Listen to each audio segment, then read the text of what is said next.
It is now time to experience the buzz, a podcast that takes an inside look at amazing people doing amazing things. Get ready for some great conversation that will be fascinating, educational, and inspiring.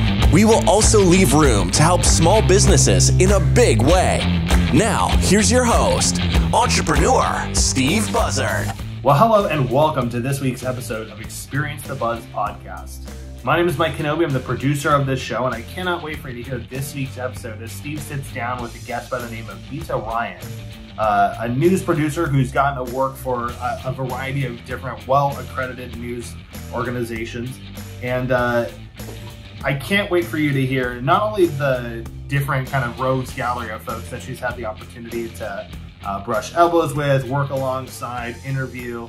But I also look forward to you, whether you are an entrepreneur for yourself, whether you on the traditional, I put in air quotes, kind of 9-to-5 job journey, whether you're a producer, a reporter, or in some kind of art field, no matter what your goal is, I hope that if you take nothing else away from this episode, and this will kind of dovetail into what's the buzz, the crossover point of all these different episodes and all these different folks that we've talked to, all these different life experiences, whatever it is, the crossover point is knowing when to say yes, knowing when to put yourself out there, and knowing when to jump at an opportunity, no matter how big nor small it may seem. And I can't wait for you to hear Bita's story and how she kind of expertly was able to navigate that field. And again, do just that, right? No matter the pushback she may have received in the moment, no matter the praise she may have seen in the moment, or received in the moment, again, just knowing when to say yes and when to put yourself out there. And it's also very inspiring too, for myself, coming from a creative kind of career field or career path, if you will, getting to hear her touch on something that I don't think gets enough kind of credit, and that is having that support from a spouse or from a significant other, from your family, from your friends, right?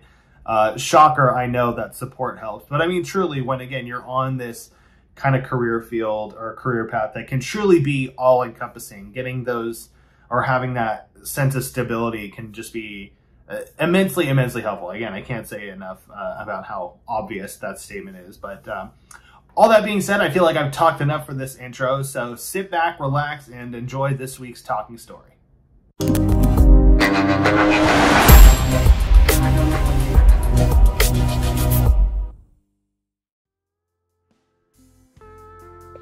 Hello everyone, I am Steve Buzzard, your host. It is Experience the Buzz, and we've got another episode coming your way. It is the summertime. Yes, it's hot out there, and I am so excited to bring our next guest to you.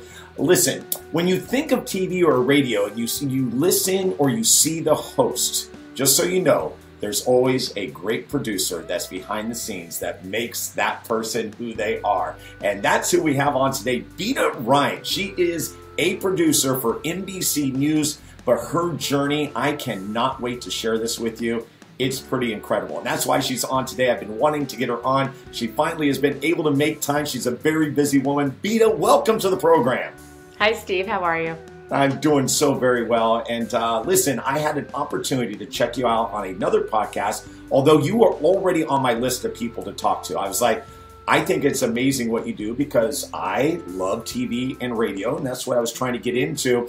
And I knew that you worked for NBC News, and I'd seen your work, but I really didn't know the depth, of what you have been able to do. And it's great because your journey is such a great one. And it's funny, I have all these bullet points. I don't even know where to start. And I think maybe it's just where that love for maybe TV and network news came for you, because I think that might be an interesting place to start.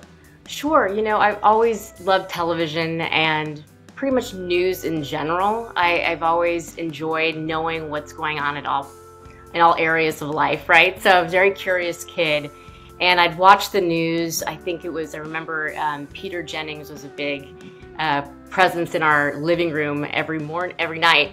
And it was, part of our dinner table conversation. It'd be on. We'd watch TV when we'd have dinner, and I was just really excited to see what was going on in the rest of the world. So it sort of piqued my curiosity about travel, and I just loved, anytime we got in a car and went somewhere, and airports intrigued me. I just really, really loved the fact that, there was a sort of a destination to everyone's journey, right? And like, where were they going, and the exciting day, day to day of everybody's adventure. And so I'd watch the news, and I was interested in sort of storytelling, and as a result of the stories that I was watching on the evening news. And so, as I went to school, I would definitely, like, there were things about the subjects that made me more interested. How was the television responsible for the way things sort of carried out in day-to-day life? And so,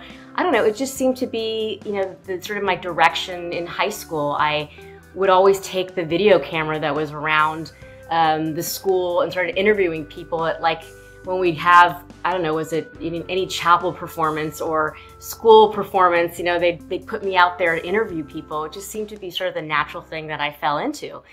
And so then, fast forward to college, and I just wrote for the school paper, and sort of the topics I was interested in were communication based, but, I ended up majoring in history. I was a California Aggie, so like, Davis did not have a real good communication department. I mean, they had communication, but it wasn't TV news driven.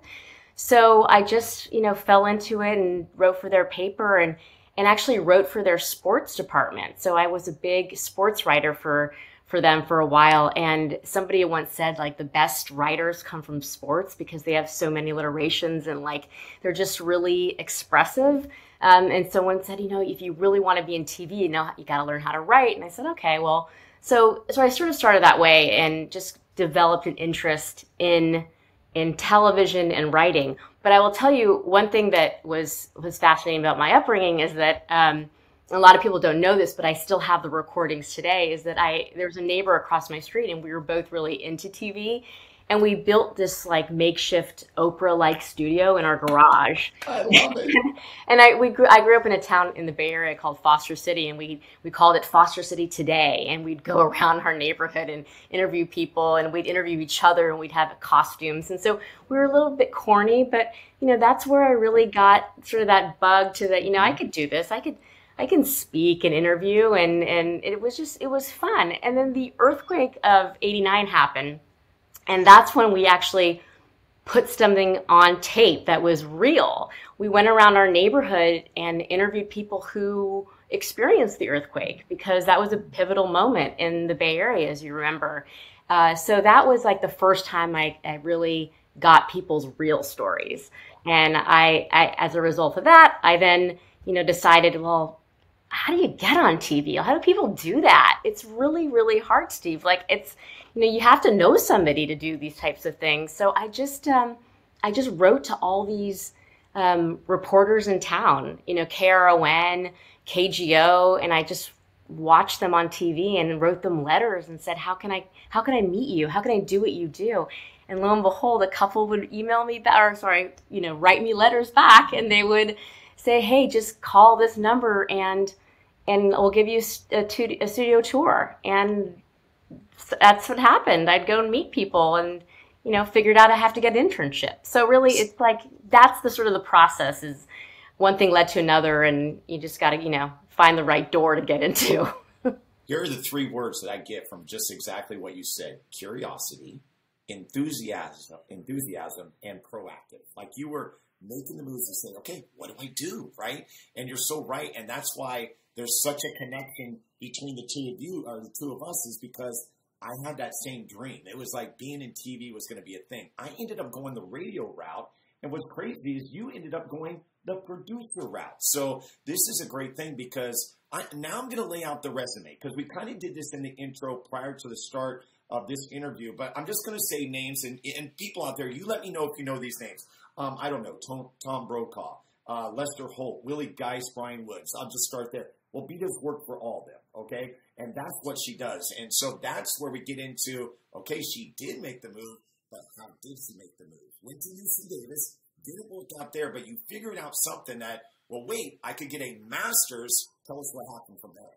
Well, I just didn't know anybody to get me to where I wanted to go, and I knew it was network TV. Like, why start local? Just go straight to the network. But you realize you have to start everything starts at local. And that's really the people you see on TV that are really successful all start in local news. And really that's the backbones of the industry, because in much of what you see on TV now is generated a lot from local television. They provide a lot of the content that you see even on network television.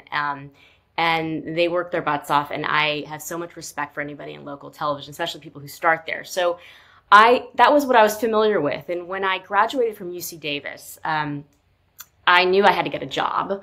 I lived at home, which many people did.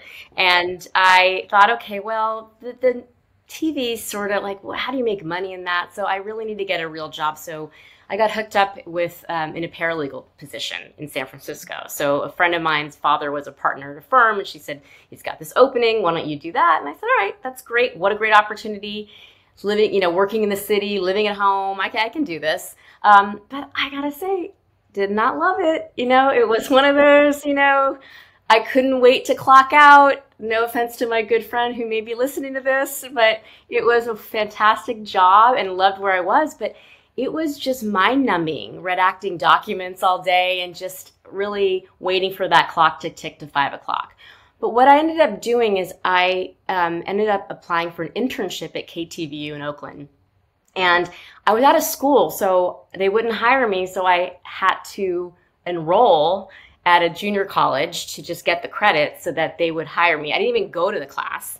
I just enrolled so that I could get this internship. So what I did was I would work all day as a paralegal, and then I would leave and take that commute from the city, cross the Bay Bridge, go to KTVU, which is in Jack London Square, and I would work for the 10 o'clock news. And I worked with Elaine Corral, Dennis Richmond, these big names that like everyone remembers from the past. And I loved it. Everything about it was so energizing and exciting, like listening to the scanners, knowing that they react so quickly, like how did they turn that story around so fast? I would run scripts to the anchors. I would go get the milkshakes, whatever they wanted. I was willing to do it. And it was eye-opening, what I witnessed, but also exciting. So I said, okay, this is fun. I like this. But I want something more. Like I want to go travel and live somewhere else. I don't want to just be in the Bay Area. I have my whole life, right? So I said, well, the next step for me would obviously, and I knew this because my parents were really all about, get another degree. You have to specialize, really education focused. So I said, well, I'm going to get my master's in journalism. So that was something, finally I can hone my skills and my interests. So there are a few programs around the country. Medill is a great one in in Columbia, and then Columbia, then Medill in Northwestern, and then there's the one in Missouri that's very big as well. So there are all these great schools. NYU, I ended up applying to Boston University as well, and they were the only ones who gave me a fellowship. So they paid for it, which is why I went there. No other reason other than I've never been to Boston. Let's do it. Seems like I can manage that city. It's freezing. Didn't have a right coat. You'll figure it out, but whatever. It was, so I went there, and it was a master's program in journalism, and my focus was broadcast journalism. And that sort of set the rest of my, my trajectory, because I was on the East Coast and I'm that much closer to New York City. Right. Mm-hmm. So that was my goal. And I luckily was able to, afford to go there and live there and finally meet the right people who got me to NBC. And the way that happened was there was a alum of Boston University, a guy named Mike Jensen, who was the financial correspondent for NBC News at the time. And he was an alum there. And he every summer has this internship program where he interviews students, and he wants to take them from schools he went to. So I applied and I got it. And I was, that was my road in. And the summer before I graduated, spent the summer working at NBC News. I guess it was 1998, I remember. And I worked for what's called the New York Bureau. And what that means is you work for that region of the Northeast, basically. And I worked for that financial correspondent. And we just covered financial news for 3 months. And as a result of that, I just met everyone I possibly could. I got in their face. I was the first one there, the last one to leave. Like, everywhere I went, people recognized me because I was always there, right? I just never I didn't let them forget who I was. So I just knew that that's what you had to do. You just really had to be working your butt off to get that next job. So, I left my internship, went back to school, and I just stayed in touch with people. And Steve, you get lucky. Like I got a call from the NBC Nightly News executive producer, and he said, "Hey, I know you have a master's, but I have a job opening to be my assistant." I said, "Okay." And you know what? I didn't bat an eyelash. I'm like, I will come and interview for that. Like I don't care. And people would laugh and say, "Why did you get a master's to do this job?" And I said, well. But really, almost in a way, it wasn't about the master's. Like that was almost like kind of your avenue to get exactly where you wanted to be. Like you just said it, like you wanted to go beyond local news, but you needed to do that piece to maybe understand that piece. But like you knew where you were going. And so I want you to speak to hard work, because that is definitely, I think, very essential of your personality and why you were able to do what you were doing. Because if you didn't do it, we'd have a much different conversation here, would we not? Yes. Well, I always tell my kids, I had a really good work ethic, and yep. I think I don't know where it really came from. My parents were both immigrants, but I think that's part of it too, because they came from nothing. And, we really had to do everything on our own, my brother and I, in terms of our education. Like they gave us everything we needed to get where we are, but it was up to us to figure it out. And I think I definitely think that these days there seems to be a sense of entitlement a lot with people growing up in this generation in many ways. And I see it with my own children and so on, that I really think that the idea that you have to grit is so important. You have to start at the bottom, you have to work your way up. It is still really important. And that the end result will pay off. And if it doesn't pay off exactly how you want, it will in some way. So I think the hard work did pay off, because I didn't give up, because I just knew that there was no other way. If I wanted something, you have to, find different ways to get it, ethically, of course, but you need to figure out pathways for yourself. And so if that means another 3 years in school, then that mattered to me. That was my path. That's what worked for me. Somebody else could have known Tom Brokaw's dry cleaner and got that internship over me. It just, right. Sometimes it works out TV. that way. That's TV. It does happen that way. But I will tell you that person may not succeed the way I succeeded, because they just didn't they gave up, or they just, obviously, maybe they didn't have what it takes. And so they recognize that you either sink or swim. So in my case, I did not sink. And when I got that job as the assistant, I proved to that person, I can do more, right? So within a year, I was promoted to a researcher. And then after that, I was promoted to an associate producer. And after that, you get promoted to producer. So you sort of, I call myself I was in the mailroom, and I worked my way out of the mailroom. And now I'm in the corner office. So it feels pretty good. Yeah. In some ways. Yeah. It took a long time. And again, your path is really just determined. It's determined based on how you go after it. And it's similar to how your entrepreneurship, and anybody who's starting a business, it's a matter of not giving up, right? And going and hustling and figuring out your next move. It's always. It seems so old school, but it never goes away. It never goes away. And that's what I love about your journey and what you've been able to share with what you're doing, is because you have all those elements, and now I've got to teach that to the next generation, because it's so important. My wonderment as we reset here, we're with Bita Ryan. She is a producer for NBC News. So she's in California, and we're going to explain how she came back to the West Coast. That's going to be in our second segment. But right now, we're just kind of talking about the beginning. We're talking about what got Bita to where she is.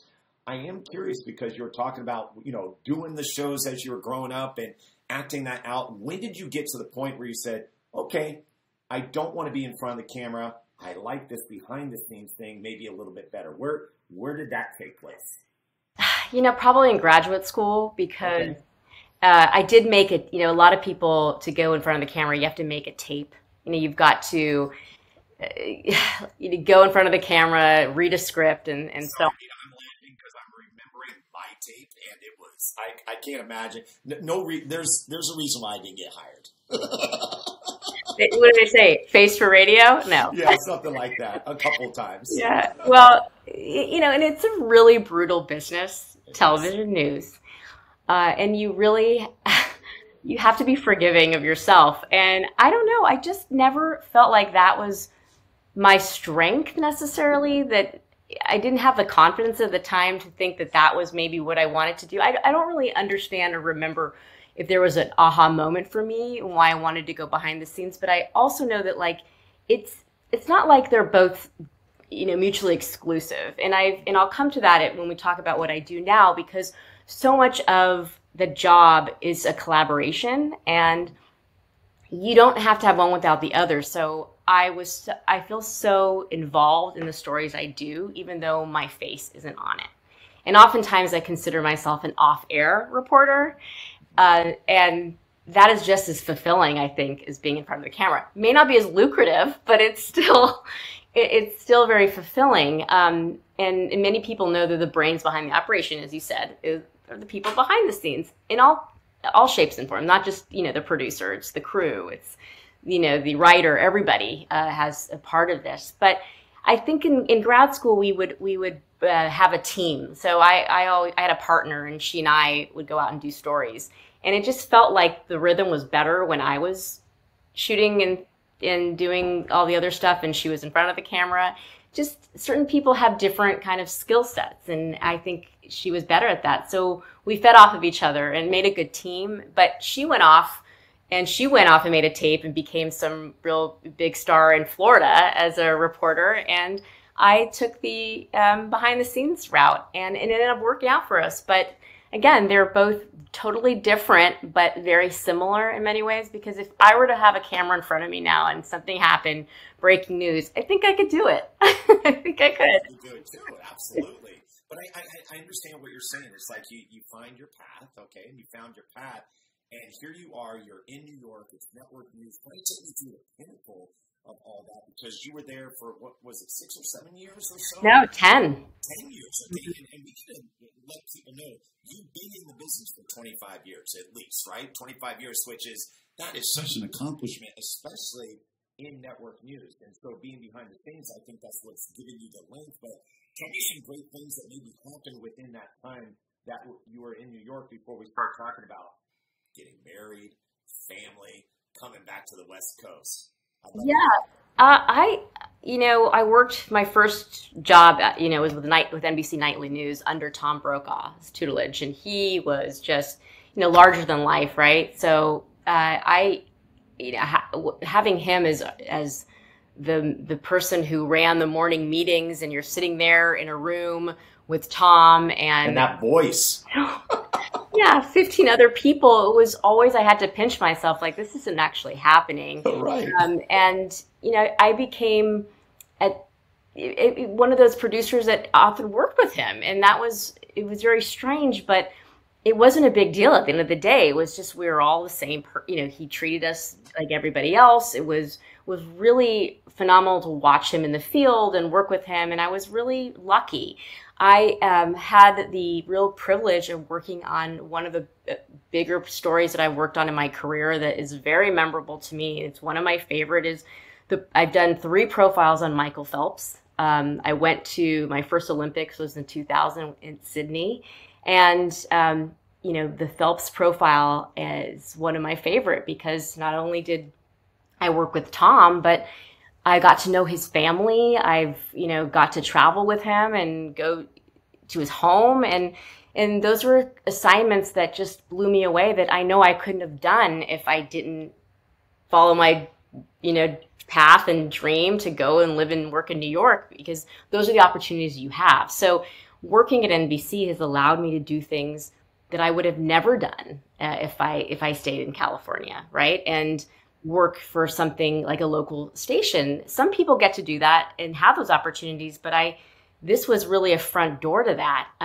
The opportunities I received when I worked at NBC, it's like, I pinch myself. I've been to the White House, I've been to the Daytona 500, Kentucky Derby, like things that even as a person, I don't think I would have gone to, a regular person. So, bucket list stuff. Right. I mean, it's one of these things where you have a front row access. Like one of my colleagues I work with quite a bit, he always says that his job is like the best part of a school day, which is what? Recess. Well, I would say recess, but he says it's a field trip. Like, field trips, yes. I'm sorry, field trip. Right. So it's like, I feel like sometimes I'm on a field trip. And so my job is often an adventure. And every day is a different experience. And so nothing gets old. So I also in New York, I covered really, really pivotal, important stories. It's not all fun, Steve. Like, by all means, like working for the daily newscast, you see a lot of bad things, and it really desensitizes you to many, many things in the world. I'll be honest, but like, I was for 9/11, the Columbia disaster for the space shuttle, Bin Laden, all these things that were happening while we were there, and we had to be present and available 24/7.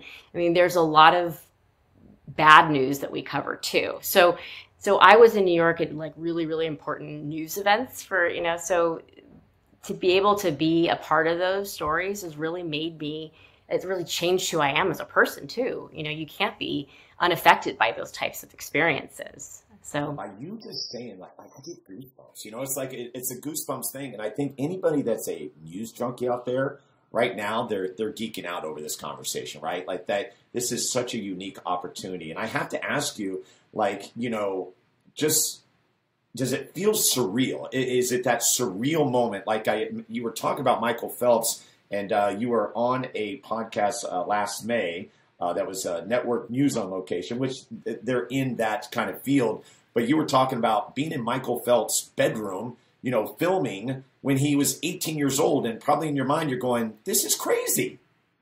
Well, you don't know how big he's going to get, right?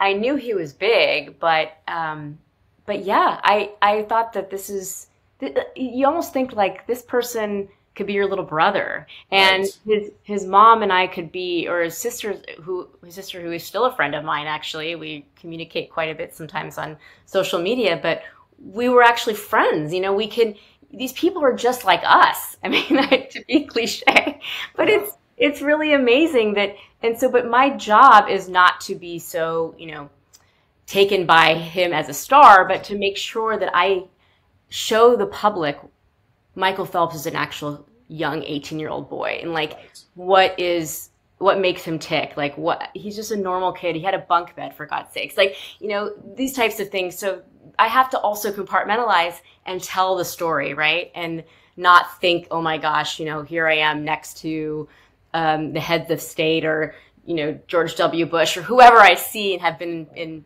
next to. You still have a job to do and tell the story. So yeah, in the beginning it gets to be exciting, but at the end of the day, sometimes it's just, okay, let's just get through it. We've got this, now I just need to go make sure I feed my crew and get through the day. I'm tired. And I think it's important, like, I understand what a producer does, but, people listening to this, a large percentage would say, well, what does a network producer do? Maybe give us the bullet points on that of what your actual job is for someone like a Tom Brokaw or the many hosts that you work for. Sure. So you mentioned that I do work behind the scenes. So producers do that, right? You don't see or hear me on camera. I essentially am in charge of the stories that you see on the air. So if you're watching any of those broadcasts, and the anchor, whether it's Lester Holt, David Muir, whoever you watch, will introduce a story. And the story will go into video of some kind. And that whole package, as we call, 2 minutes, 1:30, whatever it is essentially what a producer is in charge of putting together.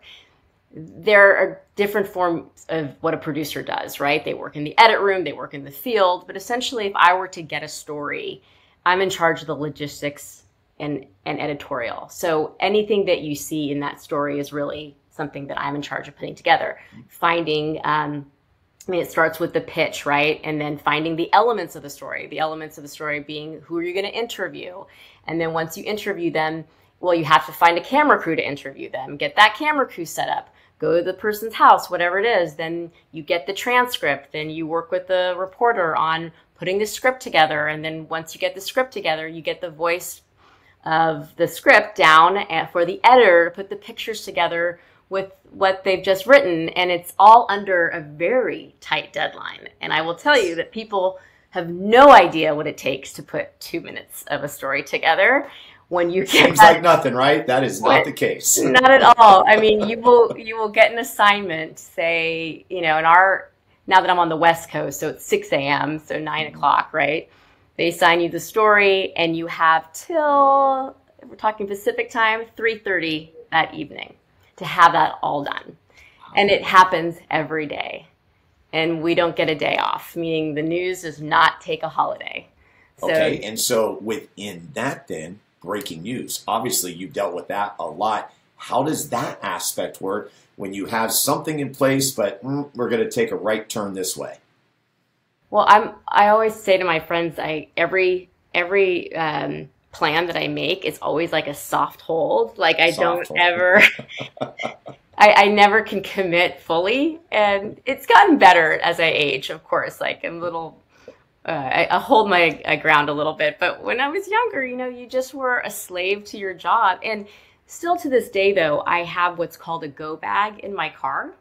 And I think it's in my garage now, but I have a bag packed at all times so that when there is breaking news, I can grab my bag and I go. Like there's no delay. I mean, yes, you know, you got to get your stuff in order, it's fine, and you realize you have summer clothes when it's winter out, and you're like, you got to switch it up. But it's something that's always prepared because I have been called at the moment's notice to go somewhere immediately. And if I can think back, that happened. I remember getting a call at 1 a.m. when the Vegas shooting happened. I think it was 2017. Yes, the Route 91 shooting, and so. That call came from my boss in LA when I was living out here, and they said, "Can you get on a plane right away and meet Lester at the airport?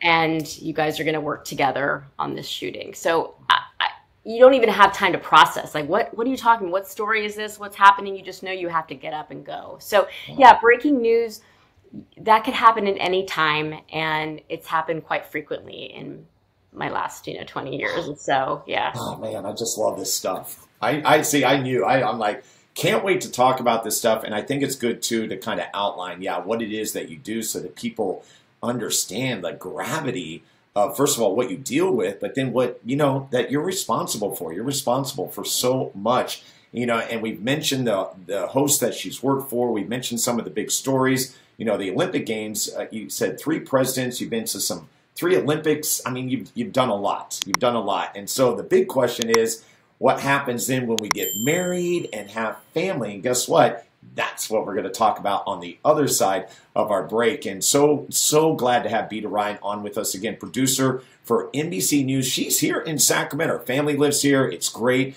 And I just love being able to highlight people like Bita so you can say, wow, these people are in Sacramento. And that's what this podcast is all about. So we're going to ask you to not go anywhere. We're going to take a little break and hear from our sponsors. And when we come back, we'll have that final final episode or segment with Bita Ryan. This is Experience the Buzz. We'll be back right after this.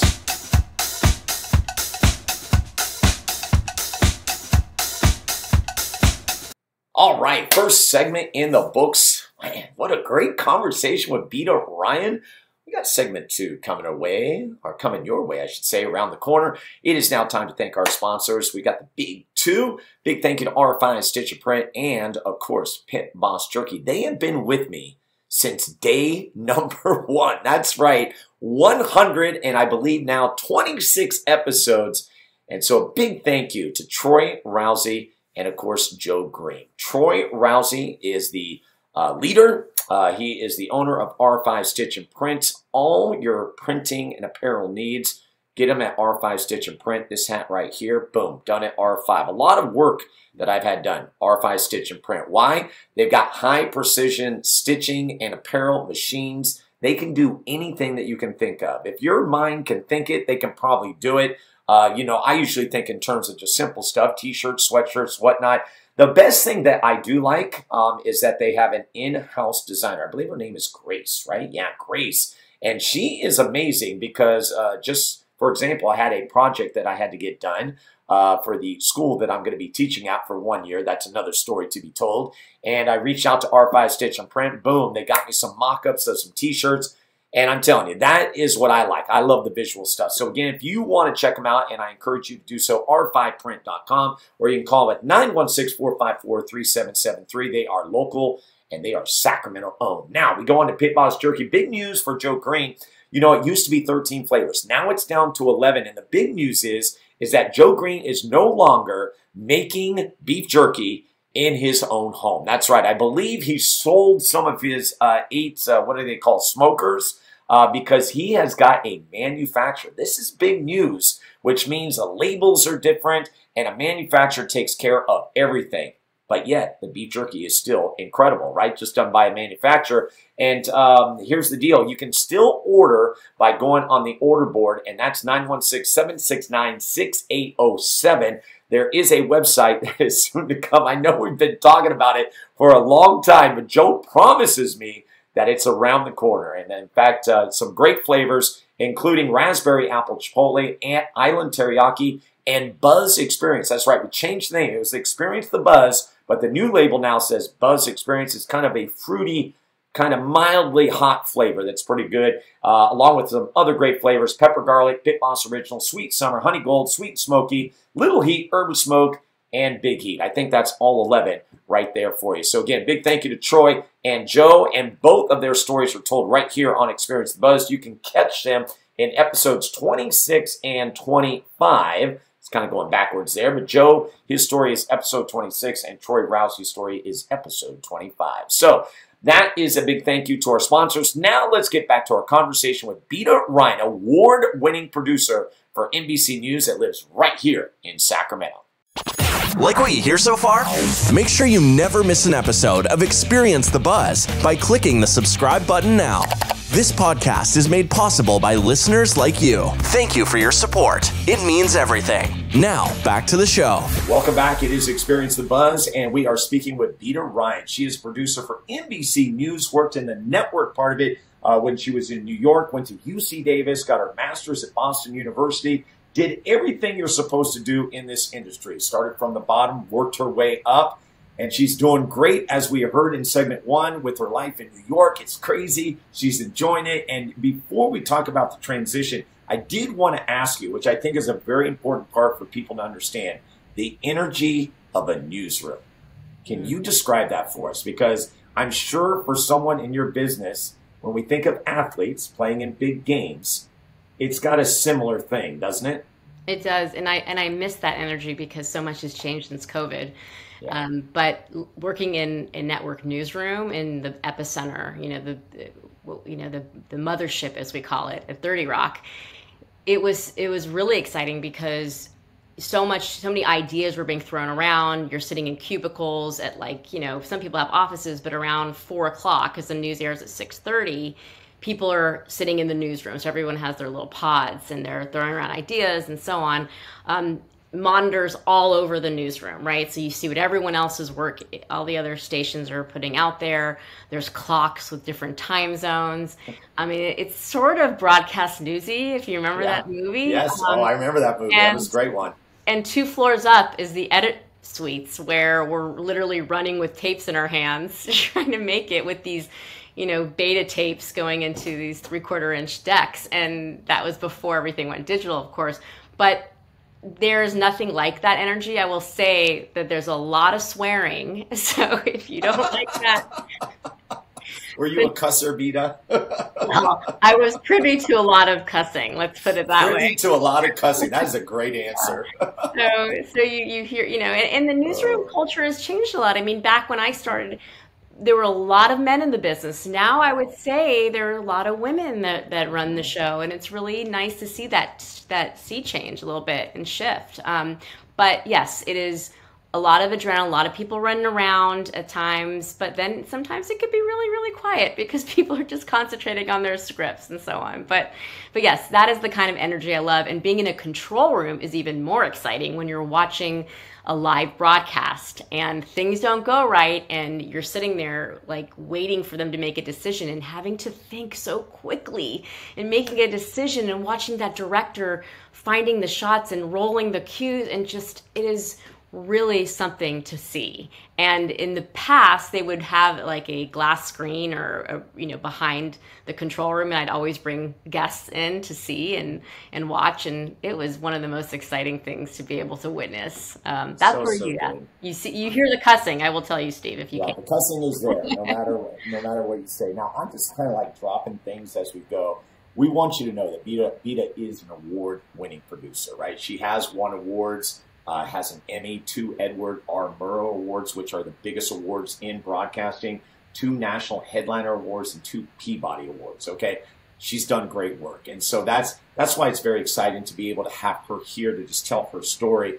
And so this is the next chapter where it's decision time, right? It's I'm going to get married, and we're going to have kids and stuff. Take me through that of what then took you away from New York. Obviously, Matt comes into the picture. I don't know how the love story goes there, but you end up having 2 kids and you come back to California. Share that story with us. Sure. So I met my spouse in New York just through friends. Like, we had met through mutual friends. He was moving from North Carolina, where he did his residency. He was, where he went to school and now ended up doing his residency. He's a dentist. So ended up moving to New York. And he knew me, so we became friends. We actually played, you'll like this story, Steve. We were obviously both young at the time, and we joined a flag football team. So, yes, we played adult flag football team. I recommend everyone to go out there because you can meet your spouse. And yeah, he was the wide receiver. I was like this...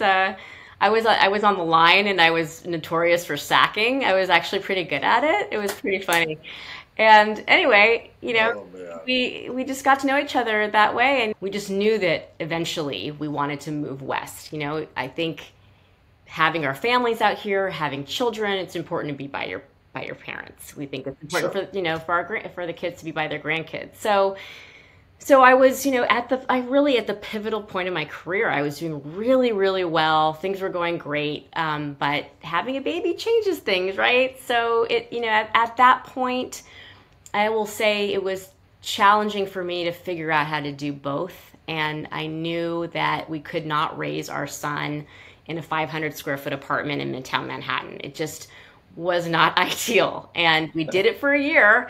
Then we knew, people move out to Brooklyn or Astoria, or wherever they go, New Jersey, and we just were like, no, I think if we're going to move, let's move close to family. Both Matt and I didn't have any family out there. But it was a really, really hard decision because your identity is so wrapped into your job. And I spent so long and so much effort to get where I was. But I had this idea that, I could come back to it. Maybe I can come back to it at some point. But right now, I need to, if we have the ability to have one income, and I could help Matt jumpstart his career because he wanted to go buy a practice and not live on the East Coast. Like, I will support him to do that. And we will move west. We'll have a built-in babysitter. We will be close to my parents. Let's do it. But we didn't know where we were going to go. So we were kind of on this mission to find a great location, right? We thought, okay, let's go to a college town. So what better college town than Davis, California, right? There you go. So we ended up moving to Davis, but I will say it was a very trying time because the day I got on the plane to move was, I believe, September 19th, 2008. I think it was the day Lehman Brothers folded. 2008, yes. So it was, let's just say, not a lot of people were selling their practice or deciding to quit their jobs because it was the start of the recession. So it was a really tough time. But we made it work, and I quit my job with NBC. I decided to be freelance and do what I could, but I had, a newborn, or at that point, Jordan was 1. And so I really enjoyed it. I thought, okay, this is my life now. Like my identity is going to be my kids right now. I'm going to focus on and you were able to switch to that. I was, but it was really, I'm not going to lie and sugarcoat it, because I think it was really, it was hard for me. And I'll tell you, when we talk about aha moments, this was really clear to me. When Captain Sullenberger landed that plane on the Hudson, and I was sitting there in the living room in Davis, California, feeding my son his Cheerios and watching this unfold in front of me, I thought, what did I just do? Like, I need to go back to work. Like, I miss it. I miss this kind of adrenaline of this breaking news, and I'm not there, and oh my goodness. But I think I remember calling one of my bosses, and I said, I need my job back. They're like, hold on, calm down. It's, you're just reacting. And I said, okay, you're right. And that was sort of the push-pull of it in a way, and it took some time. And I really did embrace being home with my son, and it was important to be there, and I'm really grateful that I had that opportunity with him. And then fast forward 2 years later, Amelia was born, and we ended up moving to Sacramento because Matt, my husband, and big shout out to Matt, who has a fantastic dental practice in Sacramento, if anyone's interested. Matthew Ryan DDS on Marconi. Let's go. Anyway, but he bought this practice. It's a great practice, and I said, okay, well, the Causeway is kind of a pain. We should probably move to Sac. So I was reluctant to leave because I thought Davis is such a wonderful family community. It was so easy to get around. I was familiar with it. I didn't know much about Sacramento except Arden Fair Mall, because that's where I would go. Like that was your iconic. I like that. I mean, that's the place I think a lot of people go, Arden Fair Mall. When you live in Davis and you cross the Causeway, it's like going to another country for many of them. It's very true. So that's, so we embraced it. We found a great school, as you know, Steve. Shout out to St. Michael's. Yeah. And St. Michael's. Yeah. And that's really became our community and our family. And we've been there, gosh, what am I? Amelia's 13. Yeah. 13 years. Can you believe it? Yeah. Keep counting, right? Yeah, and it was but I will tell you that I spent 7 years of that time. Like I went back to work, and I guess I'm jumping ahead here, but I used a lot of that time to dive into other things other than news, because I knew that news is a very difficult job to have as a working mom. Like if I wanted all, I don't think I could have been a news producer and have newborn kids. Like, some people can do it. I just didn't. It wasn't for me at that time. And I thought, okay, let me start my own media company. So I delved into that a little bit. So when you talk about entrepreneurs, I'm like, okay, I'm going to start my own company, and I'm going to hire all these people that I work with, and we're going to do we're going to do these projects and so on. And I got hired to do stuff for companies like Open Table, and Stanford University would hire me for some projects. And I just called everybody I knew, because I'm like, I still have fire in my belly. I may be changing diapers, but there's something I still can do if I can get the babysitter from here, time to time. But I just can't do the 6 a.m., hey, there's a fire up in Dixon. Can you go shoot those? I can't do that when the kids were that little. So I knew I had to give that up and find something else that would sort of satiate my love for the business, right? Right. So I did a little bit of that for a while, and it was under my schedule. I could say no. I could, make my hours, but at the end of the day, it did not fill my cup fully. It didn't. And so I will say, fast forward 7 years, I kept in touch with everybody at NBC, because on the West Coast, we have bureaus all over the country, and LA bureau at NBC had a really good reputation. I knew all the people that work there. They knew me and all my work, and I had a good reputation, so they knew what I was capable of. So they started hiring me here and there for freelance opportunities. Like, things were happening, could you go do this? And as my kids started getting older, I kind of had a system. I found babysitters, I did what I could, but I felt guilty when I said no. You never wanted to give up that job. So I kept filling in to the point where when my daughter was in kindergarten, son was in second grade. They were still kind of young, but I figured if they could still put their own clothes on, like, they're okay, right? I got offered a position to at least apply for a Northern California-based network producer. Okay. For NBC News. They were creating this position. It was not anything they'd had before. And I thought, okay, yeah, I could do that. And they said, well, how, could you go to San Francisco every few days and da-da-da. I'm like, well, I guess I knew that you go where the story is, right? You don't just always, there's no office that I'd go to. But I started the whole work from home thing, I think, like for NBC. It was one of only a few of us that actually worked from home. And this is around 2016. So I would be in Sacramento, available to them Monday through Friday, essentially. I mean, I had an actual schedule, but I did work weekends if it was breaking news. And I would work on whatever they needed me to go do. I would pitch my stories. I'd go shoot stories somewhere outside of Sacramento sometimes. But really, my region was Northern California. Now, as I've stayed in this business for as long as I have, my perimeter has increased, so I kind of go all over now, as you've seen my work. And yep. but I'm based here, so like if there's a big story in Sacramento, chances are I'm covering it. It's going to be you. Yeah, I think it goes for California too, right? I mean, because you are all over the place. And did you go to Alaska? I did. I did go to Alaska, Hawaii, Alaska, yeah, and that's technically our region, but I've been lucky. I've done stories in Maine. I was in Normandy this summer. Like there's been a lot that I have been able to do, and a lot of it has to do with just being able to you pitch stories, and Today's Show or Nightly News will want that story, so you're attached to it. Yeah. And so I have that flexibility to do that sometimes, not always, but I've done it long enough where they trust me to do it. There you go. And see, Bita, I think that's what it is. It speaks to your experience. You've got the clout, right? They know, they trust you.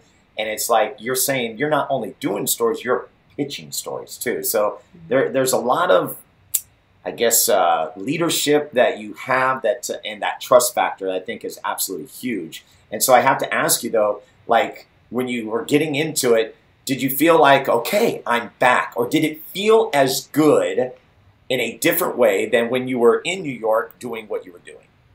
I think I'm a better producer than I was then. I think I look at things differently. I think being a mother really changes your perspective, and being a working mother especially, and knowing what's really important. I think when you're working outside the home and you also have to manage a home, there's a lot going on in your brain, and a lot that people take for granted that working mothers go through and have to deal. We're the default parent in many ways, right? So like if something happens at school, the school would call me before they'd call Matt, right? That just happens, right? I see what you're saying, yes. And it's just by the way our society is set up.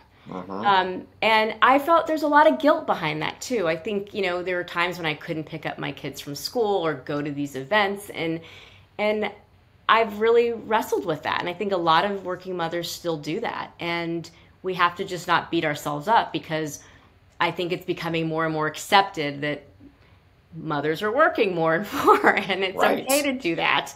But yeah, it is a real balance, and especially in the job that I have, I will remember there are times where I would have to call the office and say, will you please go tell the kids that I'm not going to be home tonight and I can't pick them up, but they need to go to extended care. Like, got it. It was crazy, and it was, now they're just, they say, oh, if we don't see your car, Mom, we're just going to go to extended care. They just know. They just know. But, so those are the sort of the challenges, because I know that's also something I think you wanted to discuss is the fact that we have this issue today of, how do you balance both? Right. Especially in a community like Sacramento, I will say is easier, because this is what I love about this town, is that it is like a big little town and everyone is there to support and help you. And that's especially why we wanted to stay here and raise our children here, as we felt that kind of support, especially for what Matt and I both do for a living. Yeah, and I'm glad you said that too. Touch on Sacramento. Like you said, you didn't know much about Sacramento, but now that you've been in it, the way you describe it is perfect. Like that's how I look at it. I just view it that it's like, it's not 6 degrees of separation, it's like 2, right? It's like, it's insane, but in such a good way, because you do have that small town feel in what is a pretty big city, right? When we talk about TV market, what, still 20, 21, right in there, right? It's 27. I don't know. 27. I don't know. I don't want to speak out of term. Yeah, it's in the 20s. Yes. Okay, it's definitely a bigger market. It's not New York or LA or San Francisco, but it's definitely one of those top markets. And you see the people and the talent here that go on to do bigger and better things. Obviously, it's definitely a good place to be. I am curious, and I would love for you to share, because I think one of your biggest pieces that you did that really resonated with me and many others, because I'm glad you shared it with us on Instagram, you shared it, was the Paradise Fire. I mean, that to me, those images that you shared, it was like, whoa. And then the stories that you guys were able to tell on NBC News, it was like, whoa. And take me through that, because I know that was one of those moments where the go bag, you went. Yeah. Santa Rosa is another one that sticks with me as the campfire. Yeah. The campfire especially, because not only did I spend time there, a lot of time there, I went back a year later and have since stayed in touch with many of the people who lost homes. That was a very challenging day, because we did not know what was really happening in real time. We were going off the scanners, the fire scanners. Somebody in LA called and said, hey, it was my day off actually. And they said, hey, could you call this cameraman? We work with a cameraman who's also very involved with the fire department. So this guy is like our fire go-to cameraman. And said, could you call Tim and say, see what's going on with this fire in Paradise? Like, where is Paradise? Like, nobody even knew. And I said, I think it's by Chico. Okay, let me check it out. So he called me, Tim and I are on the phone. Tim's like, this is big. And sometimes you think, okay, is he crying wolf? Like, what do you mean? Everything's big, right, Tim? No, he's like, no, listen, this is like a football field a minute. It is going fast and it's ferocious. We need to send people. So I trusted him. So I called down to our desk in LA and I said, this seems really serious. So we had to go out there immediately and see what was going on. And Tim was the first one out there really with his cameras. And that's where you see all those shots of people in California, there's a rule, if you don't know, and people don't know that, but news media can get as close as they want to a fire. In other states, there are rules, Oregon, Washington, Nevada, it's, you can't get that close. In California, there's an actual rule. You can. You just show your credential. And I remember driving to Paradise and everybody was driving that way. And I was like the only one driving towards the fire. And that is what we do. We're like firefighters in a way. But is that when it hit you? Because when you first receive the news, you're processing, it's kind of a different kind of process, because you're going, is it really that big? But I would imagine you being the only car going in and everybody else going out, you're going, yeah, this is going to be big. Well, I remember that happened in Santa Rosa too, where in a Tubbs fire, that it was desert, nobody was on the 101. It was really eerie. And when I got to the neighborhood, I could still hear the gas hissing.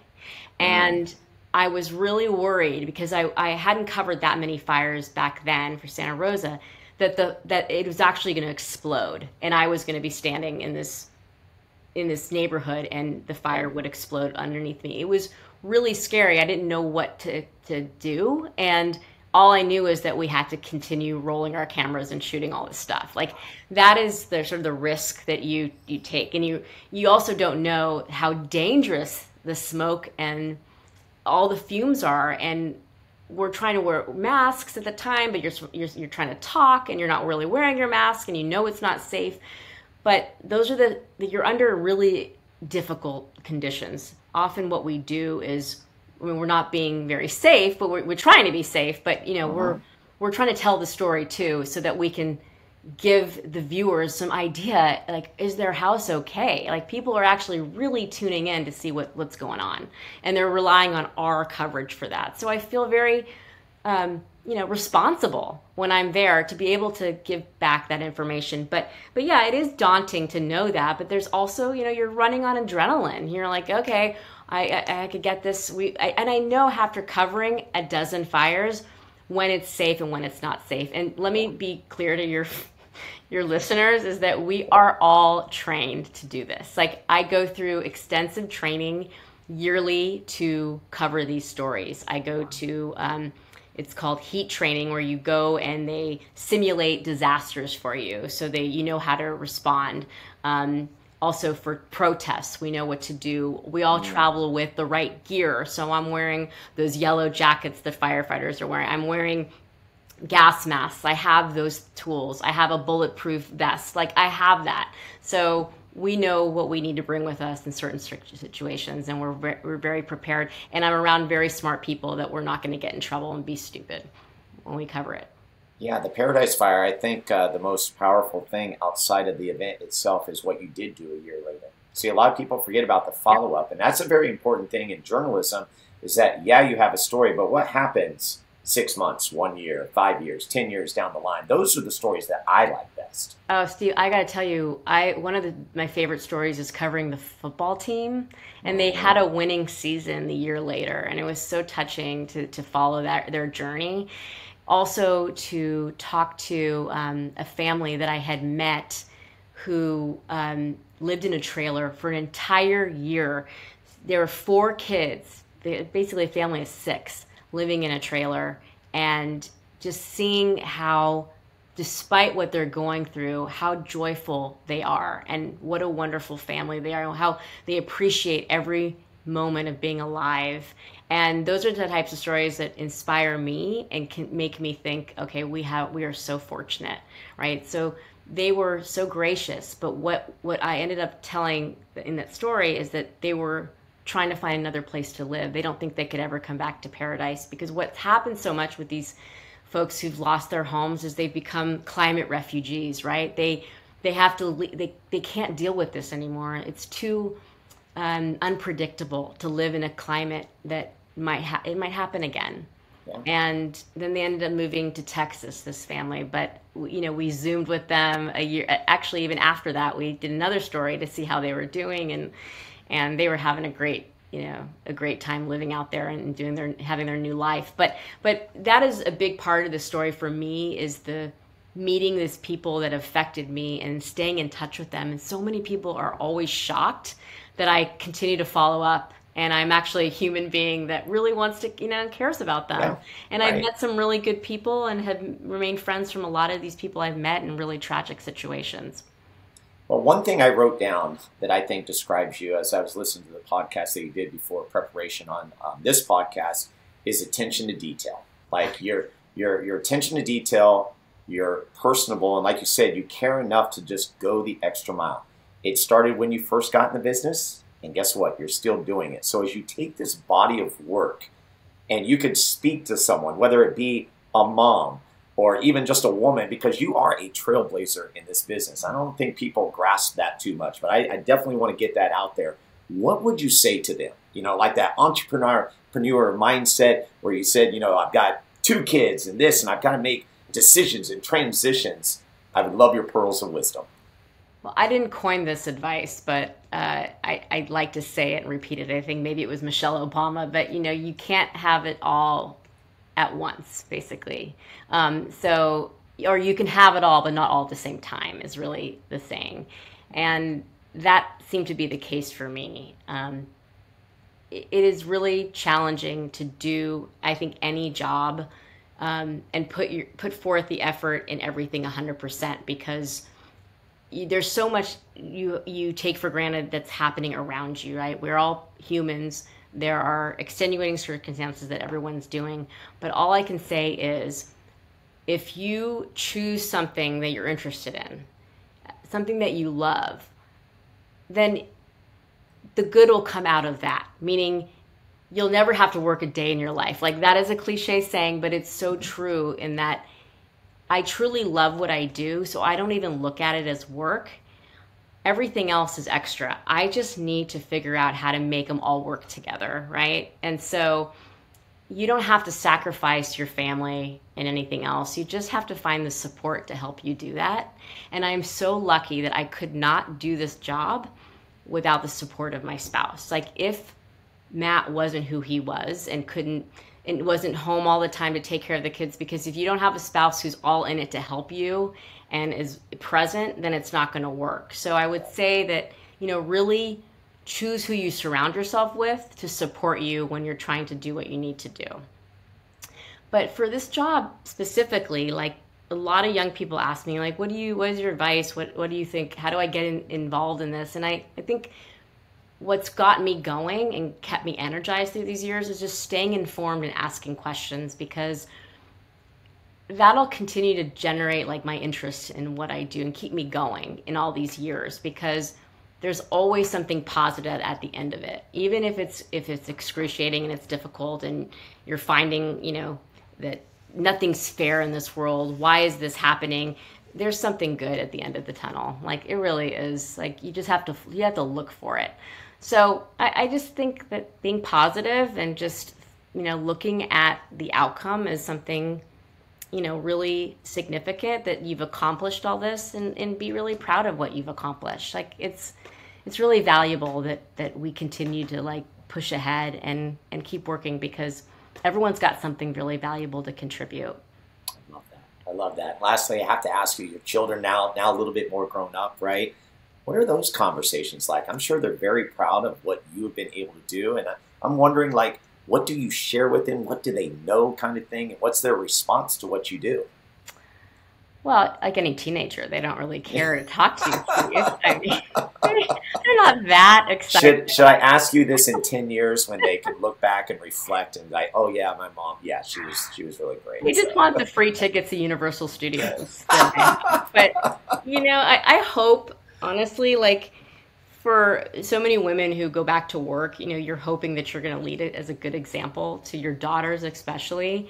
And I just hope that I am making an impression on my children in terms of working hard. I mean, that is something that we talked about earlier, is that it's really like putting in the effort, because if you put in the effort, the success will come. No doubt about it.